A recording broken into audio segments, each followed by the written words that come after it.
فصلت العير قال أبوهم إني لأجد ريح يوسف لولا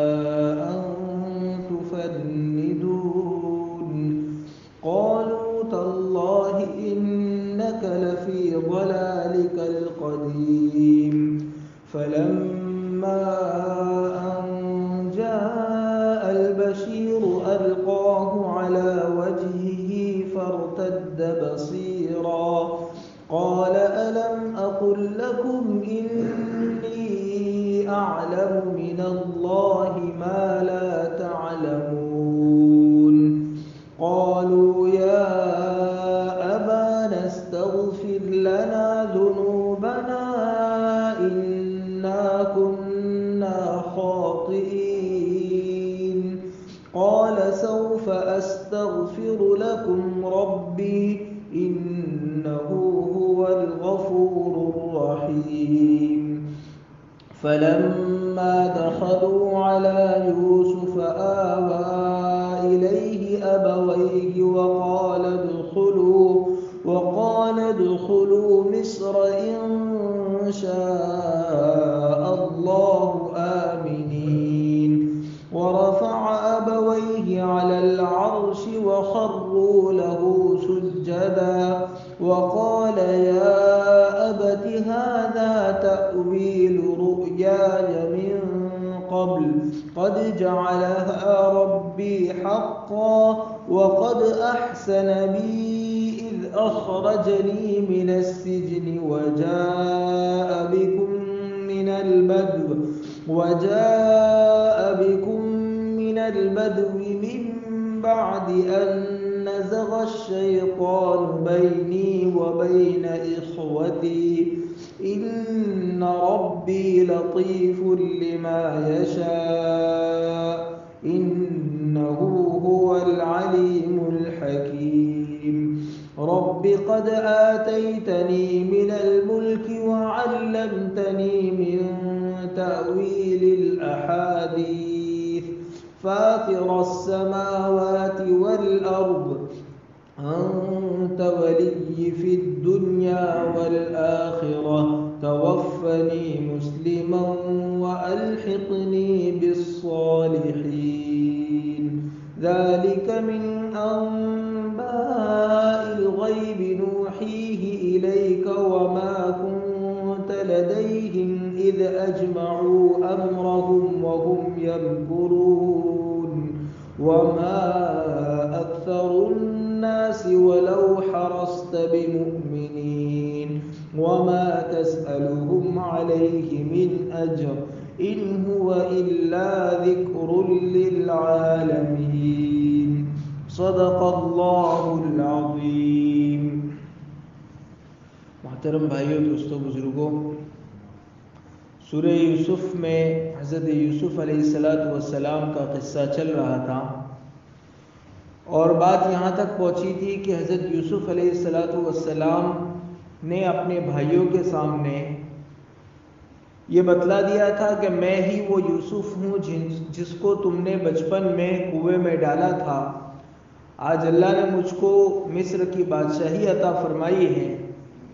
اور یہ بھائی جو کسی زمانے میں حضرت یوسف علیہ السلام کے خون کے پیاسے تھے،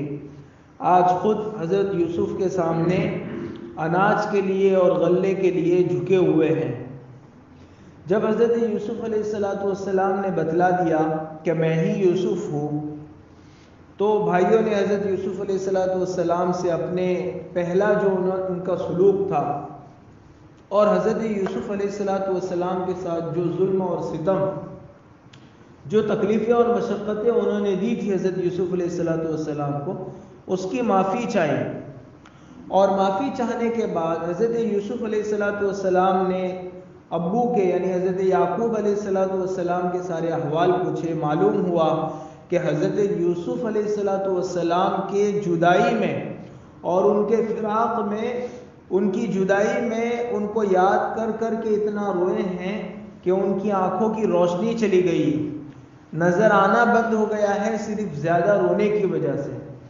تو یہاں سے قرآن کریم نے یہ بیان کیا کہ اس پر حضرت یوسف علیہ السلام نے کہا کہ میرا ایک کرتا لے جاؤ اور اسے والد صاحب یعنی حضرت یعقوب علیہ السلام کی آنکھوں پر لگانا، اس کی وجہ سے ان کی آنکھوں کی بینائی اور روشنی واپس آ جائے گی۔ علماء نے لکھا ہے کہ یہ جو قمیص اور کرتا تھا، یہ قمیص جس کا قرآن کریم میں تذکرہ ہے، یہ کوئی معمولی قمیص یا کرتا نہیں تھا، بلکہ یہ وہی قمیص اور کرتا تھا جو حضرت ابراہیم علیہ السلام کو اللہ تعالیٰ نے جب نمرود کے ساتھ ان کا مباحثہ ہوا اور نمرود نے ان کے لیے بڑی آگ جلائی اور کہا کہ ابراہیم ہم تمہیں اس میں ڈال دیں گے، تو آگ میں ڈالتے وقت حضرت ابراہیم علیہ السلام کے سارے کپڑے اتار دیے تھے اور پھر ان کو ایک جھولے میں باندھ کر آگ میں پھینک دیا گیا تھا۔ اس موقع سے اللہ کی طرف سے حضرت جبرائیل علیہ السلام ان کے پاس آئے تھے اور جنت کا کرتا لے کر ان کو پہنایا تھا، اور وہ کرتا آگ میں جلتا نہیں تھا۔ بعد میں وہ کرتا حضرت ابراہیم علیہ السلام کے بعد ان کی اولاد میں سے حضرت اسحاق کو ملا، اور حضرت اسحاق علیہ السلام کے بعد ان کی اولاد میں حضرت یعقوب کو ملا۔ حضرت یعقوب نے اس کرتے کو سنبھال کر رکھا تھا۔ جب حضرت یوسف علیہ السلام پیدا ہوئے اور کچھ بڑے ہو کر ان کی پرورش میں آئے تو اس موقع سے انہوں نے اس پورے کرتے کو موڑ کر ایک تعویذ جیسا اس کا گھٹا بنا لیا تھا اور وہ ان کے گلے میں ڈال دیا تھا تاکہ برکت رہے اور کسی کی نظر نہ لگے، اس کے لیے انہوں نے ڈال دیا تھا۔ اور جب بھائیوں نے حضرت یوسف علیہ السلام کو 6-7 سال کی عمر میں کنویں میں پھینکنا چاہا تو کنویں میں پھینکتے وقت ان کا وہ کرتا نکال لیا تھا جو اوپر پہنا ہوا تھا، وہ کرتا نکال لیا تھا اور نکال کر اس کو ایک بھیڑیے کو ذبح کر کے اس کا جھوٹا موٹا خون لگا کر وہ حضرت یعقوب علیہ السلام کے پاس آئے تھے۔ تو کنویں میں حضرت یوسف علیہ السلام اس حال میں نیچے اتارے گئے تھے، ڈالے گئے تھے کہ ان کے جسم پر اوپر کوئی کپڑا نہیں تھا۔ اس موقع سے حضرت جبرائیل علیہ السلام آئے اور وہ جو تعویذ کے طور پر ایک کرتا بندھا ہوا تھا جو حضرت یوسف کو بھی نہیں معلوم تھا کہ یہ کرتا ہے، وہ نکال کر ان کو پہنایا تھا۔ بعد میں حضرت یوسف علیہ السلام نے اس کرتے کو محفوظ رکھا، اور جب یہ قصہ ہوا اور جب یہ بات سنی کہ والد صاحب کی بینائی ہماری جدائی میں رو رو کر چلی گئی ہے، تو اس موقع سے کتابوں میں لکھا ہے کہ حضرت جبرائیل علیہ السلام نے آ کر بتایا کہ وہ جو کرتا ہے حضرت ابراہیم والا، وہ آپ ان بھائیوں کو دو اور ان سے کہو کہ ابا کی آنکھوں پر لگائیں، اس کی برکت سے اللہ تعالیٰ آنکھوں کی روشنائی اور آنکھوں کی بینائی واپس فرما دیں گے۔ تو یہ وہی کرتا تھا۔ اور بعض مفسرین نے لکھا ہے کہ اگر وہ کرتا نہ بھی ہو تو اللہ تعالیٰ بعض مرتبہ انبیاء کے ہاتھ ایسے معجزے ظاہر فرماتے ہیں جو عام لوگوں کے بس کی بات نہیں ہوتی ہے۔ تو یہ بھی ایک قسم کا معجزہ تھا کہ حضرت یوسف علیہ السلام کے کرتے سے حضرت یعقوب علیہ السلام کی آنکھوں کی روشنائی اور بینائی واپس آ گئی۔ تو یہاں سے قرآن نے اس کا تذکرہ کیا ہے، وَلَمَّا فَصَلَتِ الْعِيرُ قَالَ أَبُوهُمْ إِنِّي لَأَجِدُ رِيحَ يُوسُفَ لَوْلَا أَن تُفَنِّدُونَ۔ اور جب مصر سے بھائیوں کا قافلہ کنعان آنے کے لیے روانہ ہوا تب ان کے ابا جان یعنی یعقوب علیہ السلام نے کہنا شروع کیا کہ مجھے یوسف کی خوشبو آ رہی ہے، اگر تم ایسا نہ کہو کہ بوڑھا بہک گیا ہے یعنی سٹھیا گیا ہے۔ یہاں تو بھائیوں کو معلوم ہو گیا کہ یہ یوسف ہے اور بھائیوں کو حضرت یوسف علیہ السلام مل گئے، لیکن گھر میں گاؤں میں ابھی اس واقعے کی کوئی اطلاع نہیں تھی، اور وہ زمانہ بہت پرانا زمانہ تھا، ایسا نہیں تھا کہ فون کر دیا اور اطلاع کر دی کہ یوسف مل گئے، تو کوئی ذریعہ نہیں تھا وہاں کا، تو اور میلوں کا سفر ابھی طے کرنا تھا مصر سے کنعان آنے کے لیے۔ یہاں سے وہ لوگ مصر سے انہوں نے اپنا سفر شروع کیا اور ادھر حضرت یعقوب علیہ السلام نے کہا کہ مجھے یوسف کی خوشبو آ رہی ہے۔ اب یہ بھی اللہ کی بڑی عجیب شان ہے، جب 6 سال کی عمر میں 7 سال کی عمر میں اسی کنعان گاؤں کے باہر ایک چھوٹے سے کنویں میں حضرت یوسف کو ڈال کر بھائی آئے تھے اور کہا تھا کہ ان کو بھیڑیا کھا گیا، تب تو حضرت یعقوب کو خوشبو نہیں آئی، لیکن آج جب 250 میل دور، سینکڑوں کلومیٹر دور سے جب قافلہ یوسف کو نہیں یوسف علیہ السلام کے کرتے کو لے کر آ رہا ہے، اب حضرت یعقوب یوں فرما رہے ہیں کہ مجھے یوسف کی خوشبو آ رہی ہے، لیکن میں تم کو اس لیے نہیں بتا رہا ہوں کہ تم یہ کہوں گے کہ یہ بوڑھا رات دن یوسف کا سوچ سوچ کر پاگل ہو گیا ہے، نعوذ باللہ۔ یہ اب جو پہلے خواب میں یوسف کو دیکھتا تھا، اب دن میں بھی یوسف کو دیکھنے لگا ہے، اسے کوئی بیماری ہو گئی ہے۔ ورنہ سچی بات یہ ہے کہ میں کوئی بیمار نہیں ہوں، میں سچ کہہ رہا ہوں کہ مجھے یوسف کی خوشبو آ رہی ہے۔ یہ اللہ کا اپنا انتظام تھا۔ اللہ تعالیٰ کو جس وقت آزمائش میں ڈالنا مقصود ہوتا ہے اس وقت قریب کی چیز بھی نظر نہیں آتی، اور جب اللہ تعالیٰ امتحان ختم فرماتے ہیں تو دور کی کوڑی بھی آدمی کو سوجھ جاتی ہے۔ کبھی ایسا ہوتا ہے گھر میں کوئی چیز گم گئی، آدمی بہت ڈھونڈتا ہے، نہیں ملتی، آخر میں وہ قریب میں سے ہی ملتی ہے۔ تو وہ جب تک اللہ تعالیٰ کی طرف سے آزمائش ہوتی ہے، امتحان ہوتا ہے، تب تک یہ حال رہتا ہے۔ جب وہ امتحان ختم ہوتا ہے تو پھر اللہ تعالیٰ خود ہی ایسے اسباب پیدا فرماتے ہیں اور خود ہی ایسی چیزیں بندے کو دیتے ہیں جس سے اس امتحان کے ختم ہونے کی نشانیاں شروع ہو جاتی ہے۔ تو حضرت یعقوب علیہ السلام کا یہ کہنا کہ مجھے یوسف کی خوشبو آ رہی ہے، اس سے یہ بھی معلوم ہوا کہ اللہ تعالیٰ نبی جتنے بھی انبیاء ہیں ان کو جو معجزے عطا فرماتے ہیں وہ معجزے ان کے ذاتی نہیں ہوتے ہیں، بلکہ اللہ دیتے ہیں تو وہ معجزہ ظاہر فرماتے ہیں۔ اگر اللہ تعالیٰ وہ طاقت نہ دے تو وہ معجزہ ظاہر نہیں کر سکتے ہیں۔ تو اللہ کے دینے سے نبی بھی معجزہ ظاہر کرتا ہے۔ نبی خود اپنی ذات سے اگر کوئی معجزہ دکھانا چاہے تو نبی بھی نہیں دکھا سکتے ہیں۔ خود حضور اکرم صلی اللہ علیہ وسلم کا قصہ ہے، غزوہ تبوک کے موقع سے آپ کی اونٹنی گم ہو گئی تھی۔ صحابہ سے کہا کہ دیکھو تلاش کرو، تو لوگ ادھر ادھر تلاش کرنے نکلے، بہت ڈھونڈا، مل نہیں رہی تھی۔ اس وقت ساتھ میں کچھ منافق بھی تھے، ان میں سے کسی نے کہا کہ دیکھو یہ آسمان کی اور جنت جہنم کی باتیں کرتے ہیں، ان کی اونٹنی اس میدان میں، اس وادی میں کہاں گم گئی ان کو یہ بھی نہیں معلوم،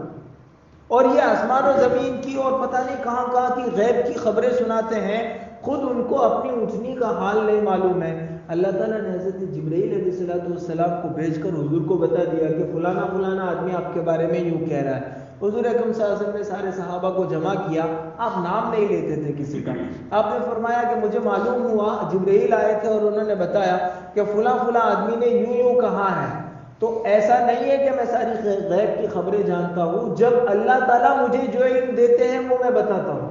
اونٹنی کہاں گم ہو گئی اس کا ابھی تک اللہ نے مجھے علم نہیں دیا تھا، اس لیے ہم ڈھونڈ رہے تھے۔ ابھی جبرائیل آئے اور جبرائیل نے بتایا کہ فلانی وادی میں فلانے درخت کے نیچے اونٹنی پھنسی ہوئی ہے، اس لیے کہ اس کے گردن کی رسی وہاں قریب میں ایک کانٹے میں الجھ گئی ہے، اس لیے وہ اونٹ واپس نہیں آ پایا، وہ وہیں اونٹنی پھنسی ہوئی ہے۔ وہاں لوگ وہاں گئے تو واقعتاً وہ اونٹنی وہاں موجود تھی۔ تو اس قصے سے یہ معلوم ہوا کہ انبیاء کرام علیہ السلام بھی جو معجزے بتاتے ہیں اپنی قوم کو، وہ اللہ کی طرف سے دیے ہوتے ہیں، ان کا ذاتی کمال نہیں ہوتا کہ جب چاہیں وہ اس کو ظاہر کر دیں۔ جب اللہ کی طرف سے حکم ہوتا ہے تب وہ چیز ہوتی ہے، اور جب اللہ کی طرف سے حکم نہیں ہوتا تب وہ چیز نہیں ہوتی ہے۔ جیسے یہاں حضرت یوسف علیہ السلام اور حضرت یعقوب علیہ السلام کے قصے میں ہوا۔ وَلَمَّا فَصَلَتِ الْعِيرُ قَالَ أَبُوهُمْ إِنِّي لَأَجِدُ رِيحَ يُوسُفَ لَوْلَا أَن تُفَنِّدُونَ، اور جب مصر سے بھائیوں کا قافلہ کنعان آنے کے لیے روانہ ہوا تب ان کے ابا جان یعنی یعقوب علیہ السلام نے کہنا شروع کیا کہ مجھے یوسف کی خوشبو آ رہی ہے، اگر تم ایسا نہ کہو کہ بوڑھا بہک گیا یعنی سٹھیا گیا ہے۔ قالوا تاللہ انک لفی ضلالک القدیم، اب گھر والے کہہ رہے کہ کہاں یوسف کی تم کو خوشبو آنے لگی،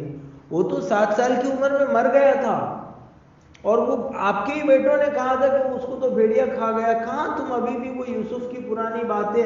آج 80 سال ہونے آئے اس قصے کو، اب تک تم بھولے نہیں اور کہہ رہے ہو یوسف کی خوشبو آ رہی ہے۔ قالوا تاللہ انک لفی ضلالک القدیم، گھر میں موجود لوگ یعقوب علیہ السلام سے کہنے لگے اللہ کی قسم تم تو اپنی پرانی غلط فہمی میں ہی مبتلا ہو، تم تو اپنی پرانی غلط خیالی میں ہی مبتلا ہو، ابھی بھی تم یوسف کی یاد میں رہتے ہو۔ لیکن چونکہ حضرت یعقوب علیہ السلام جو کہہ رہے تھے وہ اللہ کی طرف سے ان کو بتلا دیا گیا تھا کہ اب امتحان ختم ہو رہا ہے اور اب خوشی کا موقع آنے والا ہے۔ فلما ان جاء البشیر القاہ علی وجہہ فارتد بصیرا قال الم اقل لکم انی اعلم من اللہ ما لا تعلمون، پھر جب مصر سے سفر کر کے بھائیوں کا قافلہ کنعان آ گیا اور خوشخبری سنانے والا کرتے کے ساتھ آ پہنچا تو اس نے یعقوب علیہ السلام کے چہرے پر یوسف کا کرتا ڈالا تو وہ اسی وقت بینا ہو گئے، وہ اسی وقت دیکھنے والے ہو گئے۔ یعقوب علیہ السلام نے کہا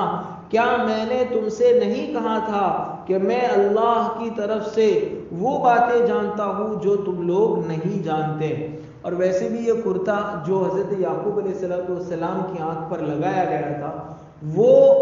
ایک نبی کے جسم سے نکلا تھا، تو نبی کے جو جسم سے لگی ہوئی چیزیں ہوتی ہیں اس کی اپنی برکتیں ہوتی ہیں۔ صحابہ کرام رضی اللہ عنہم اجمعین کے قصوں میں اس قسم کی چیزیں ملتی ہے کہ انہوں نے حضور اکرم صلی اللہ علیہ وسلم کے بدن سے لگی ہوئی چیزوں کو اپنے ساتھ رکھا اور اس سے برکت حاصل کرتے تھے۔ حضرت خالد بن الولید رضی اللہ عنہ کے متعلق آتا ہے کہ ان کے پاس ایک لوہے کی ٹوپی تھی جو جنگ کے وقت پہنتے تھے، اس میں انہوں نے حضور اکرم صلی اللہ علیہ وسلم کے چند بال ان کو کہیں سے ملے تھے وہ اس میں لگا رکھے تھے، اور جس جنگ میں وہ پہنتے تھے وہ کہتے تھے کہ اس کی بڑی برکتیں میں اپنی آنکھوں سے دیکھتا ہوں۔ اور ایک آدھ بار ایسا بھی ہوا کہ وہ ٹوپی نہیں رہی تو اس جنگ میں تھوڑا سا مسلمانوں کو نقصان اٹھانا پڑا۔ تو اس قسم کے واقعات، ایک صحابیہ رضی اللہ عنہ کے گھر حضور اکرم صلی اللہ علیہ وسلم تشریف لائے، انہوں نے ایک چمڑا بچھایا، آپ اس پر آرام فرما رہے تھے اور سخت گرمی کا موسم تھا، گرمی کی وجہ سے آپ کے جسم سے پسینے کے قطرے نکل کر وہ چمڑے پر گر رہے تھے۔ انہوں نے فوراً عطر کی وہ جو بوتل آتی ہے چھوٹی سی وہ شیشی لی اور چھوٹی سی ڈبی میں جو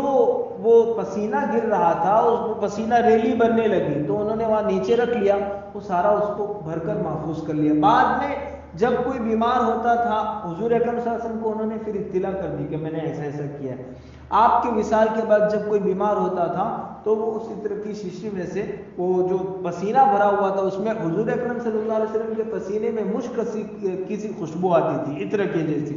تو اس کو وہ بیمار کے ساتھ لگا دیتے تھے یا پانی میں ملا کر دیتے تھے، اس سے بیمار اچھا ہو جاتا تھا۔ تو نبی کے جسم سے جو چیز لگتی ہیں اس میں پہلے سے ہی برکت موجود ہوتی ہے۔ حضرت یوسف علیہ السلام کا کرتا لے کر یہ لوگ جب کنعان گاؤں میں آئے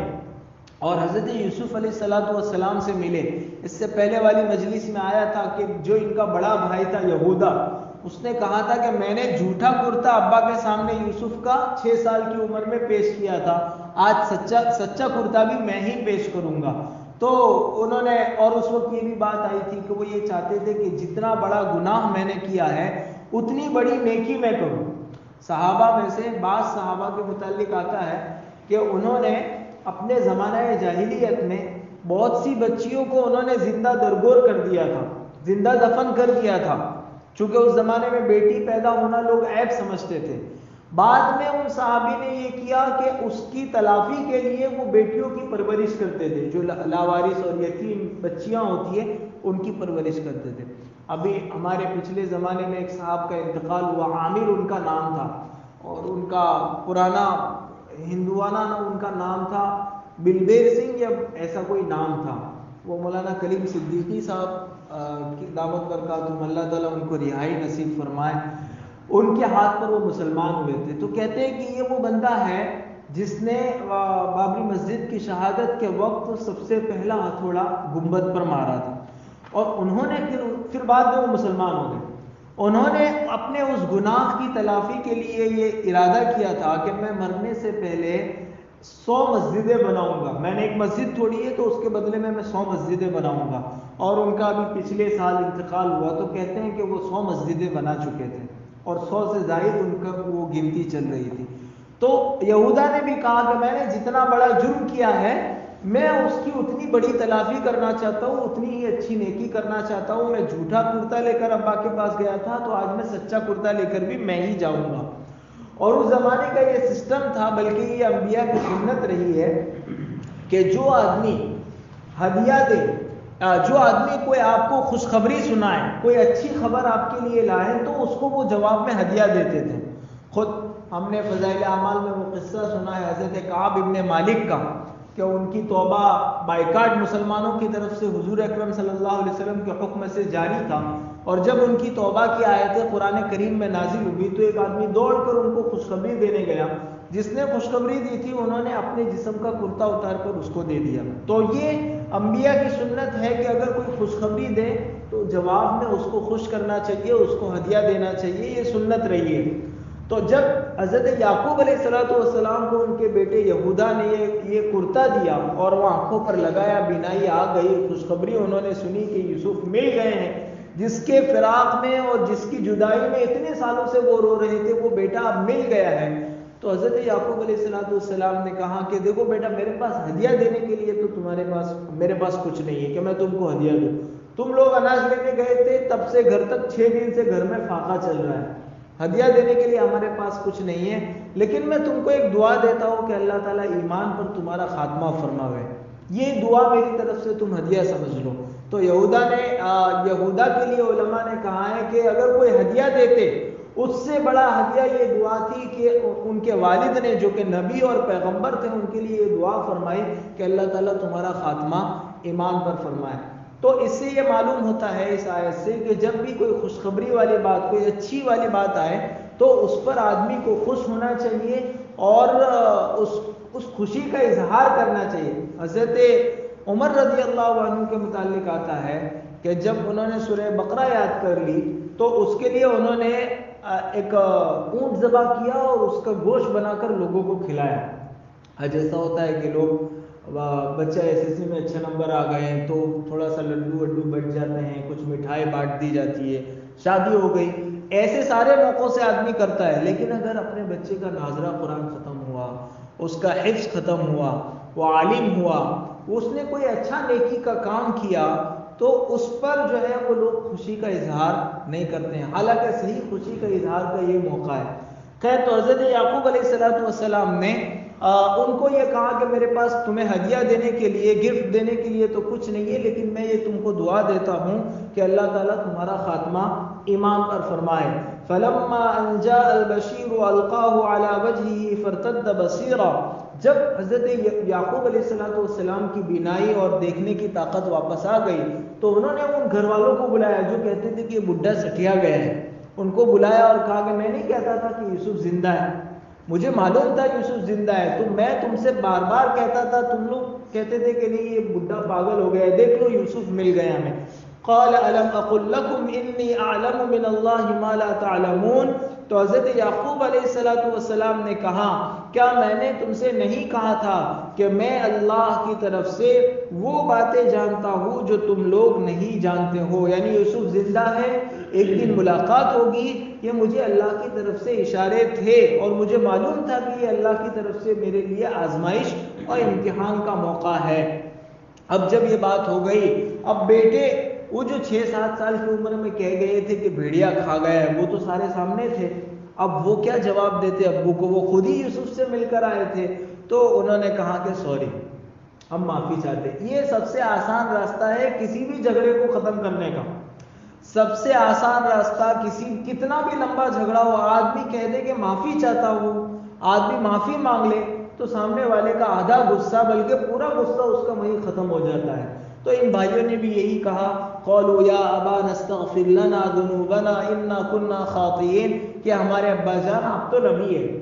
آپ اللہ کے پیغمبر ہیں, ہم سے غلطی ہوئی, ہم سے قصور ہوا, ہم سے گناہ ہوا, ہم معافی چاہتے ہیں آپ سے اور آپ سے درخواست کرتے ہیں کہ آپ اللہ سے ہمارے گناہوں کی بخشش کے لیے آپ اللہ سے معافی مانگیے, آپ ہماری طرف سے آپ اللہ سے ہمارے لیے استغفار مانگیے. اللہ تعالیٰ ہم سے بڑا گناہ ہو گیا ہے, ہم گنہگار تھے, ہم نے جرم کیا تھا, اللہ تعالیٰ ہمارے گناہوں کو معاف فرمائے. اس آیت سے یہ سیکھنے کو ملا کہ جب بھی آدمی سے غلطی ہو جائے تو جس کا حق اس نے دبایا ہے, جس کی وجہ سے اس نے غلطی کی ہے, جس کی غلطی کی ہے, اس سے معافی ضرور مانگے. حدیث میں حضور اکرم صلی اللہ علیہ وسلم نے فرمایا کہ موت کے آنے سے پہلے, اس قسم کا حدیث میں جملہ ملتا ہے کہ اگر دنیا میں تم نے کسی پر کوئی ظلم کیا ہے, کسی کا کوئی حق دبایا ہے, کسی کو ستایا ہے, تو معافی شافی کر لو, معافی تلافی کر لو, نہیں تو کل قیامت میں دن اپنی نیکیاں اس کو دینی پڑے گی اور اس کے گناہ آپ کو لینے پڑیں گے. یہ حضور اکرم صلی اللہ علیہ وسلم نے فرمایا. اور ایک اور حدیث میں اس کی پوری وضاحت حضور صلی اللہ علیہ وسلم نے فرمائی کہ آپ نے پوچھا صحابہ سے کہ میری امت کا غریب کون ہے, صحابہ نے کہا غریب وہ ہے جس کے پاس پیسہ نہ ہو، جس کے پاس درہم نہ ہو، دینار نہ ہو۔ حضور صلی اللہ علیہ وسلم نے فرمایا نہیں، میری امت کا غریب وہ آدمی ہے جو قیامت کے دن اس حال میں آئے گا کہ پہاڑ کے جتنی اس کے پاس نیکیاں ہوگی، بہت ساری نیکیاں، پہاڑوں جتنی نیکیاں لے کر آئے گا، لیکن اس نے اس دنیا میں کسی کو دھوکہ دیا ہوگا، کسی کا مال لوٹا ہوگا، کسی کو گالی دی ہوگی، کسی کی عزت پر ہاتھ ڈالا ہوگا، کچھ نہ کچھ اس نے لوگوں کے حقوق یعنی بندوں کے، نماز، تلاوت، دعا، وہ سب اس نے کیا ہے، نیکیاں بہت ہے اس کے پاس، لیکن بندوں کے کسی کے پیسے دبا رکھے تھے، کسی کی زمین ہڑپ لی تھی، تو بندوں کا کوئی نہ کوئی گناہ اس نے کیا ہوا تھا، بندوں کا کوئی جرم کیا ہوا تھا۔ تو اللہ تعالیٰ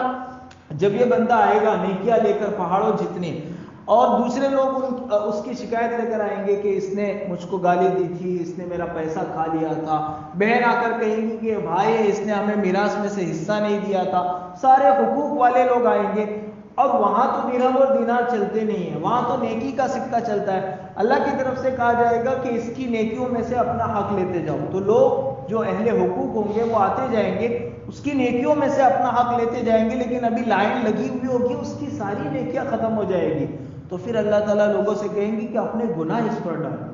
تو لوگ اپنے اپنے گناہ اس دنیا میں اس کی کیے ہوئے جرم کے بدلے میں اپنے گناہ اس پر ڈالتے جائیں گے، یہاں تک لکھا ہے حدیث میں کہ اس کے پاس پہاڑوں جتنے گناہ ہو جائیں گے، نیکیاں ساری ختم، اس کے بدلے میں اتنے گناہ ہوں گے، پھر اللہ تعالیٰ حکم فرمائیں گے کہ اس کو جہنم میں پھینک دیا جائے۔ تو آدمی اس دنیا میں ہی معافی شافی معافی تلافی کر لے، یہ آسان راستہ ہے، بنسبت اس کے کہ اس دن کے لیے ادھار رکھے جس دن معافی کا کوئی سوال نہیں۔ اس دن تو ماں ایک نیکی نہیں دیتی ہے، دوسرا دشمن کیا معاف کرے گا؟ اس دن بیوی ایک نیکی نہیں دے گی تو دشمن سے تو معاف کرنے کا کوئی تصور ہی نہیں ہو سکتا۔ اس لیے حضور اکرم صلی اللہ علیہ وسلم نے فرمایا کہ اگر اس دنیا میں کسی کو ستایا ہے، کسی کا مال دبایا ہے، کسی کا حق دبایا ہے، تو اس صاحب حق سے معافی مانگ لی جائے۔ اچھا ایک اور بات، یہاں حضرت یوسف علیہ السلام کے بھائیوں نے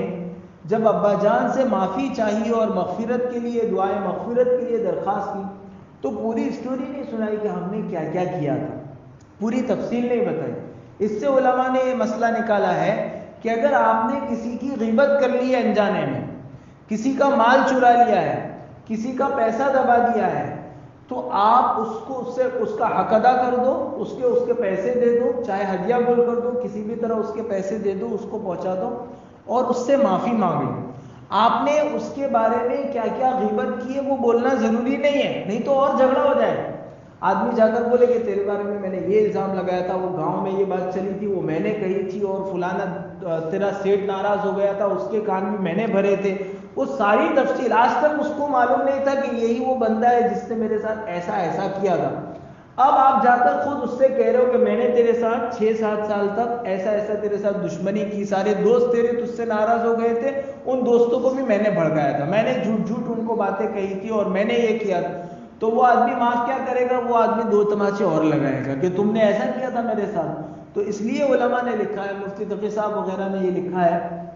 کہ اگر کسی کی غیبت ہو گئی ہے تو جا کر اس سے معافی مانگ لینا چاہیے، اس کو بتانا نہیں چاہیے کہ میں نے کیا کیا تیری غیبتیں کی ہے۔ آپ مطلق معافی مانگ لیں کہ بھائی جو غلطی ہو گئی ہو، جیسے حج کے موقع سے لوگ جاتے ہیں تو معافی مانگتے ہیں، تو اس طرح جو بھی غلطی ہو گئی اس کی معافی مانگنی چاہیے، تفصیلات بتلانے کی ضرورت نہیں ہے، جیسے یہاں حضرت یعقوب علیہ السلام کے بھائیوں نے کسی قسم کی کوئی تفصیل نہیں بتائی، صرف یہ کہا کہ آپ ہمارے لیے معافی مانگ لیجئے، اللہ سے آپ ہمارے لیے دعا کر دیجئے۔ قالوا یا ابانا استغفر لنا ذنوبنا انا كنا خاطئین، بیٹے کہنے لگے کہ ہمارے ابا جان آپ ہمارے لیے اللہ تعالیٰ سے ہمارے گناہوں کی بخشش کی دعا کیجئے، بے شک ہم ہی غلطی کرنے والے تھے۔ قال سوف استغفر لكم ربی انه هو الغفور الرحیم، یعقوب علیہ السلام نے کہا ان قریب اپنے رب سے تمہاری بخشش کی دعا کروں گا، یقیناً وہ اللہ تعالیٰ بڑے بخشنے والے بڑے مہربان ہیں۔ حضرت یعقوب نے اسی وقت ہاتھ نہیں اٹھایا، کہا کہ انشاءاللہ میں جلدی ہی تمہارے لیے اپنے رب سے مغفرت کی دعا کروں گا۔ تو علماء نے لکھا ہے کہ اسی وقت دعا کر دیتے، ایسا کیوں کہا کہ میں بعد میں کروں گا؟ تو ایک وجہ تو علماء نے یہ لکھی ہے کہ وہ اصل میں دعا کی مقبولیت کا جو وقت ہے، جمعے کی رات، جمعے سے پہلے آنے والی رات جو جمعرات اور جمعہ کے بیچ میں آتی ہے، اس رات میں تہجد میں دعا کرنا چاہتے تھے تاکہ جلدی سے دعا قبول ہو. اللہ کے یہاں کچھ وقت ایسے ہیں جس میں بہت جلدی دعا قبول ہوتی ہے، جیسے رمضان میں افطاری سے پہلے والا وقت وہ دعا کی قبولیت کا وقت ہوتا ہے، سحری کا وقت وہ دعا کی قبولیت کا وقت ہوتا ہے. اسی طرح جب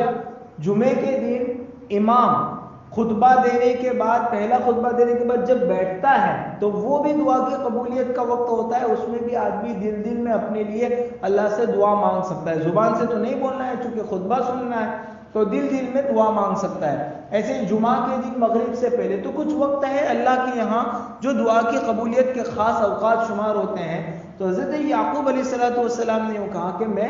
انشاءاللہ عنقریب دعا مانگوں گا، یعنی اس گھڑی میں. ایک بات تو علماء نے یہ لکھی ہے، اور دوسری بات علماء نے یہ لکھی ہے دراصل حضرت یعقوب علیہ السلام حضرت یوسف سے پوچھنا چاہتے تھے کہ انہوں نے تم کو جو تکلیفیں پہنچائی تم نے معاف کر دیا کہ نہیں کر دیا. اس لیے کہ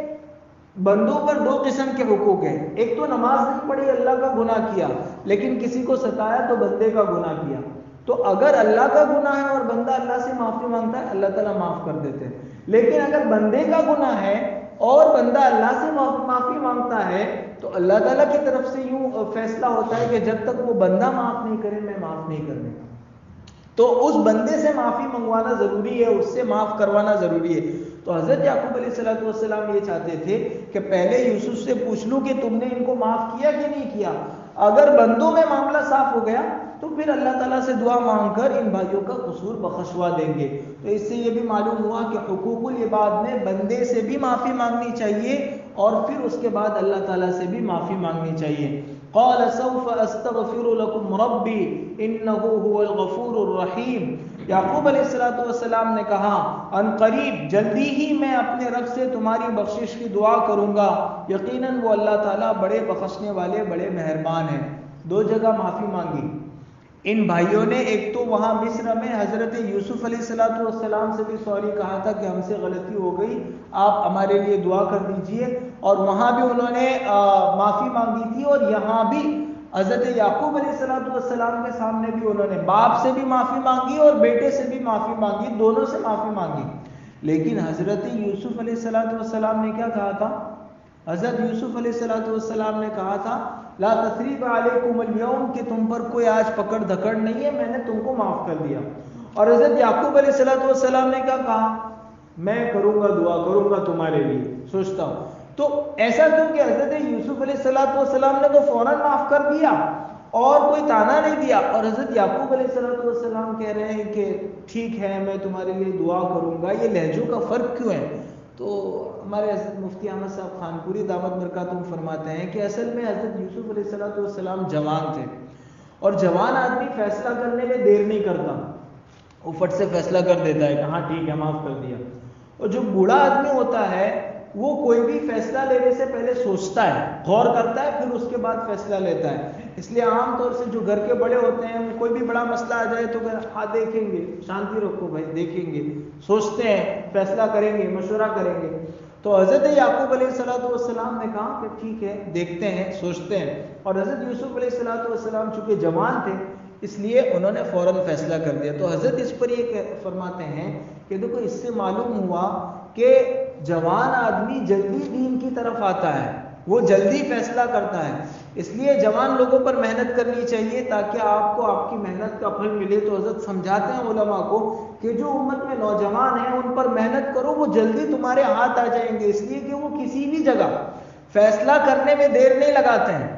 اور نیکی کا فیصلہ بھی بہت جلدی کر لیتے ہیں، اور گناہ کی بات بھی آتی ہے تو اگر کوئی رکاوٹ نہ ہو تو آدمی فوراً وہ گناہ میں پڑ جاتا ہے. تو جوان آدمی جلدی کسی چیز کی طرف لپکتا ہے تو ان پر زیادہ محنت کرنی چاہیے. تھوڑی سی محنت میں وہ جلدی دین کی طرف، مسجد کی طرف، نماز کی طرف، تلاوت اور دعا کی طرف آ سکتا ہے. یہ اس آیت کے ذریعے سے ہمیں معلوم ہوا. فلما دخلوا على يوسف آوى الیہ ابویہ. اب حضرت یعقوب علیہ السلام اور ان کے سارے گھر والے پورے اس وقت تک بھائیوں کی بیویاں اور ان کے بچے سب مل ملا کر 72 یا بعض علماء نے لکھا ہے 93 ان کی فیملی کے لوگ ہو گئے تھے. تو حضرت یعقوب علیہ السلام حضرت یوسف نے، چونکہ وہ تو مصر کے بڑے آدمی تھے، وزیر اعظم تھے، اس پورے قافلے کو لینے کے لیے 200 اونٹ بھیجے تھے. ہر ایک کے لیے ایک الگ الگ اونٹ، 93 لوگ تھے، 100 کے قریب لوگ تھے، تو ہر ایک کے لیے ایک اونٹ الگ اور دوسرے اونٹ پر ان کا سامان. تو ایسے 200 اونٹ کا قافلہ کنعان کے گاؤں میں پہنچا اور انہوں نے اپنا پورا سامان پیک کیا اور دوبارہ اب یہ لوگ ہمیشہ کے لیے گاؤں چھوڑ کر حضرت یوسف علیہ السلام کے پاس مصر میں جا رہے تھے. فلما دخلوا على يوسف آوى إليه أبويه وقال ادخلوا مصر إن شاء الله آمنين. پھر جب وہ سب یوسف کے پاس پہنچے تو یوسف علیہ السلام نے اپنے والدین کو اپنے پاس جگہ دی. کتابوں میں لکھا ہے کہ حضرت یوسف علیہ السلام اپنے سارے وزیروں اور جتنے ان کے ماتحت لوگ تھے ان سب کو لے کر شہر سے باہر ان کا استقبال کرنے کے لیے نکلے تھے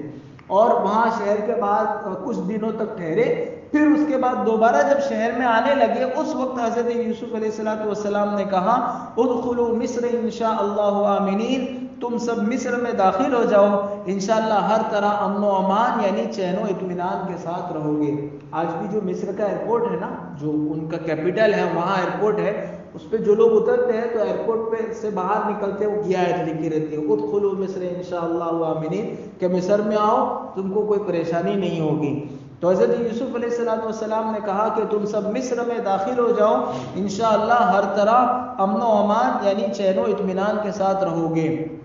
مصر کو آج کل ایجپٹ کہتے ہیں. وقال ادخلوا مصر انشاء اللہ آمنین. پھر دوسرے دن حضرت یوسف علیہ السلام نے جب یہ سب شہر میں آ گئے تو دربار سجا، اور دربار سجنے کے بعد حضرت یوسف علیہ السلام نے کہہ رکھا تھا کہ بھائیوں کو کہاں بٹھانا ہے، والدین کو کہاں بٹھانا ہے. تو والدین کو تو جو تخت پر حضرت یوسف علیہ السلام خود بیٹھتے تھے وہاں ان کے لیے جگہ کی تھی، اور سامنے بھائیوں کے لیے جگہ کی تھی، اور سب پورا جب سج گیا اس کے بعد حضرت یوسف علیہ السلام اپنے دربار میں آئے.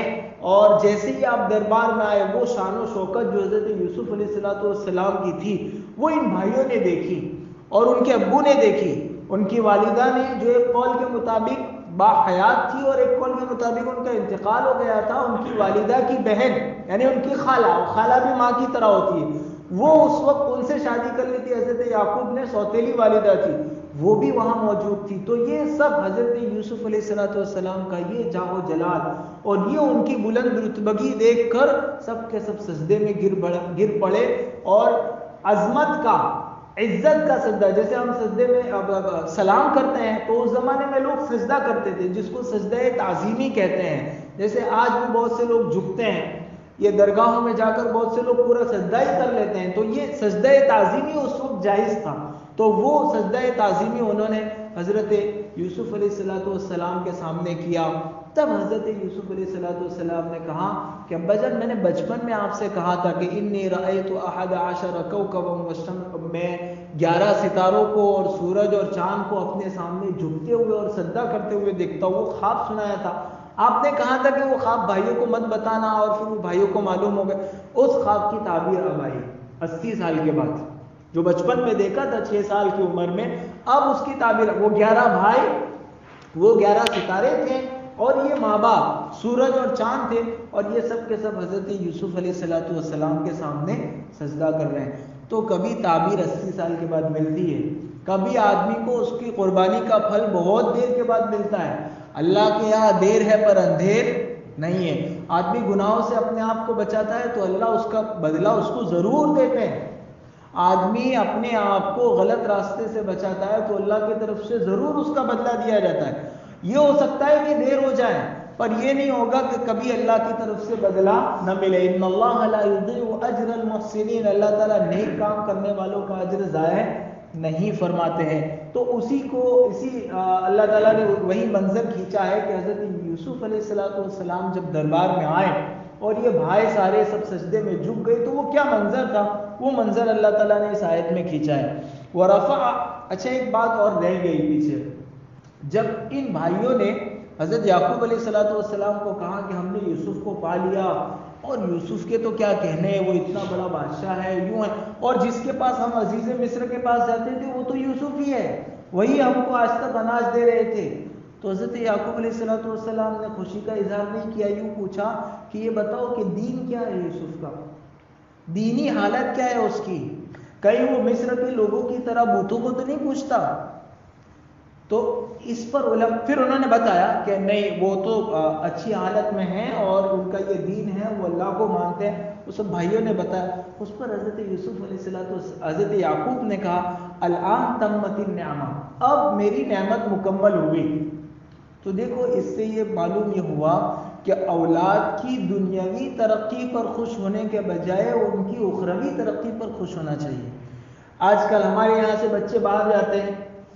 بہت سارے گھروں میں جاتے ہیں، ماں باپ ویڈیو کال پر بات کرتے ہیں، بچہ خوشخبری سناتا ہے کہ میرے وہاں جاب لگ گئی یا میں نے یہ کما لیا وہ کما لیا. تو یہاں ڈاڈی تھی، وہاں جانے کے بعد وہ قطر دی، اس پہ کوئی کبھی باپ پوچھتا نہیں ہے. لیکن اس نے وہاں جا کر دنیاوی ترقی کر لی، باپ کو پیسہ بھیجتا ہو گیا تو باپ خوش ہے کہ چلو بچہ سیٹ ہو گیا. اگر وہ دین کے ساتھ سیٹ ہوا ہے تو ڈبل خوشی ہے. لیکن اگر وہ دین نہیں ہے اس کے پاس اور وہ دنیا ہی میں آگے بڑھا جا رہا ہے، تو حضرت یعقوب علیہ السلام کا یہ قصہ ہمیں بتاتا ہے کہ ان کا بیٹا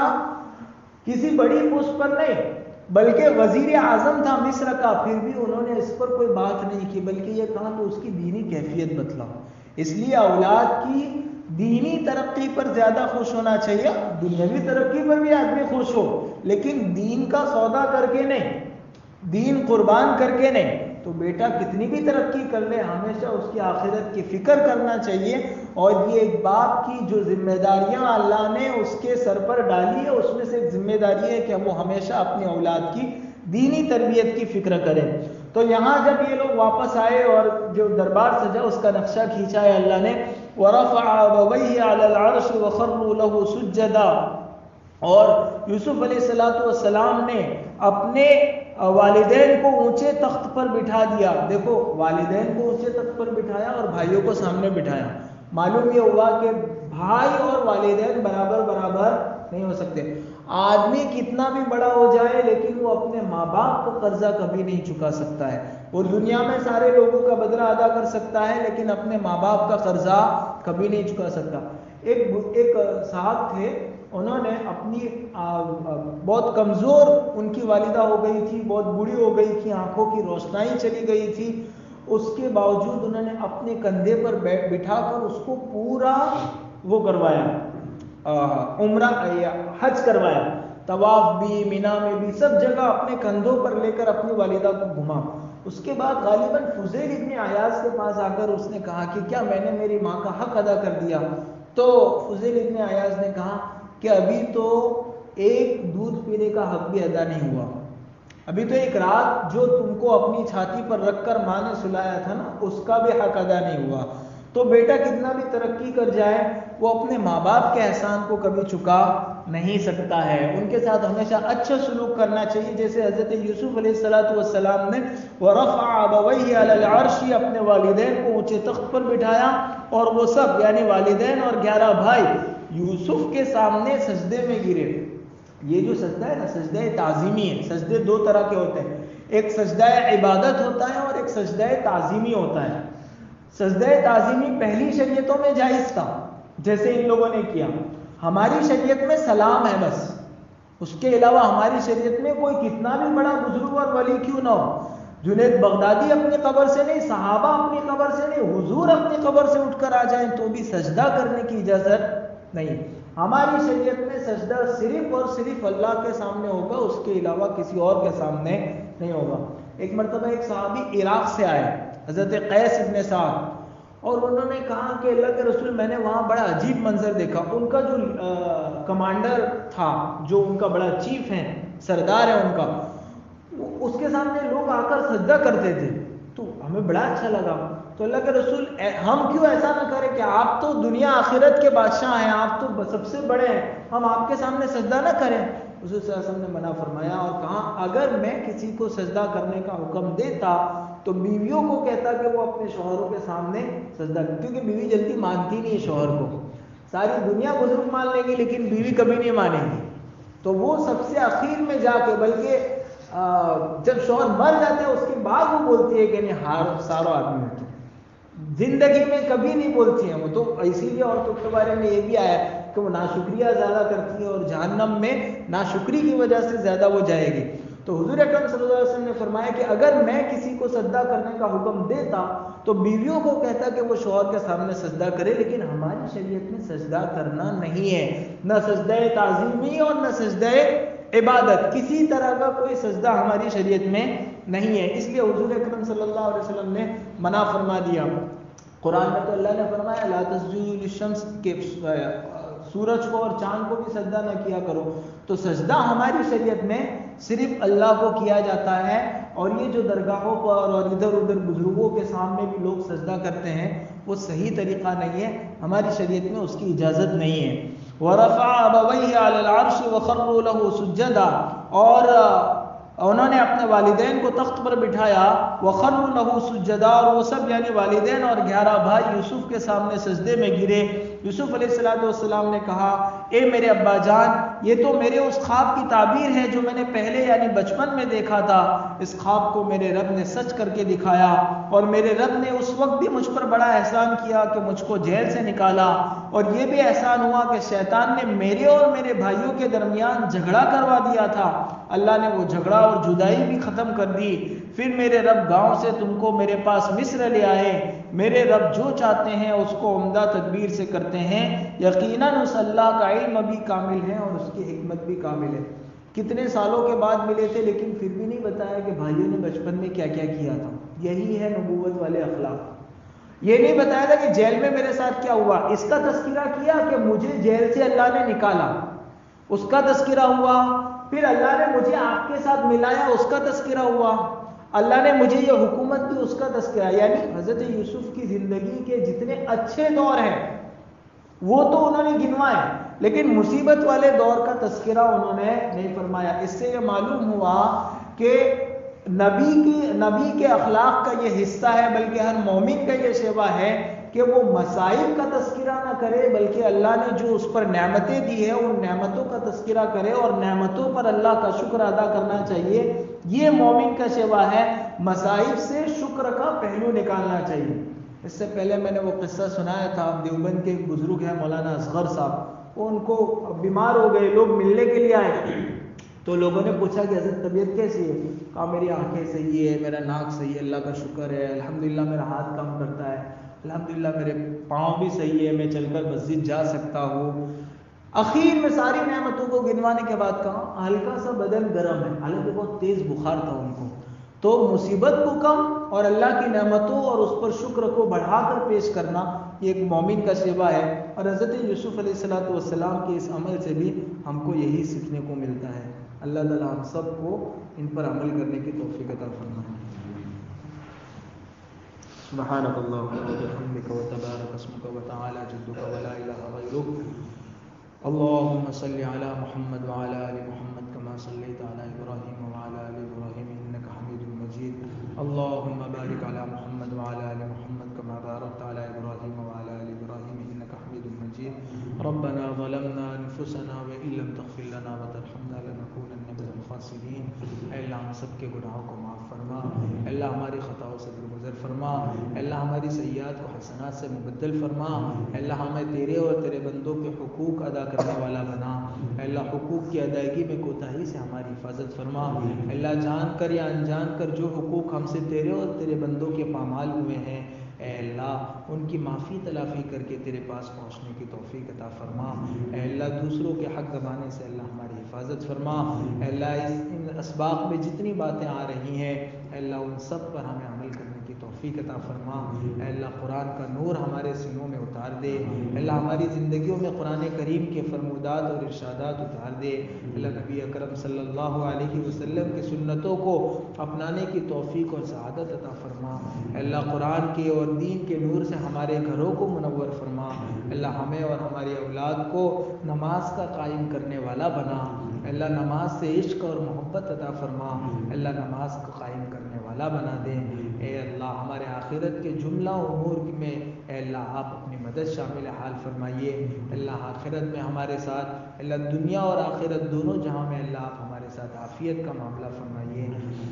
نبی اکرم صلی اللہ علیہ وسلم نے خیر کی لائن سے جتنی دعائیں مانگی اور بتلائی ہمیں اور پوری امت کو عطا فرمائیے، اور جن شرور سے پناہ چاہیے ان سے ہماری اور پوری امت کی حفاظت فرما دیجیے محض اپنے فضل اور کرم سے، اور حضور پاک صلی اللہ علیہ وسلم کے صدقہ طفیل ہماری دعاؤں کو قبول فرما۔ ربنا تقبل منا انک انت السمیع العلیم وتب علینا انک انت التواب الرحیم، وصلی اللہ تعالی علی خیر خلقہ سیدنا و مولانا محمد وآلہ وصحبہ اجمعین برحمتک یا ارحم الراحمین۔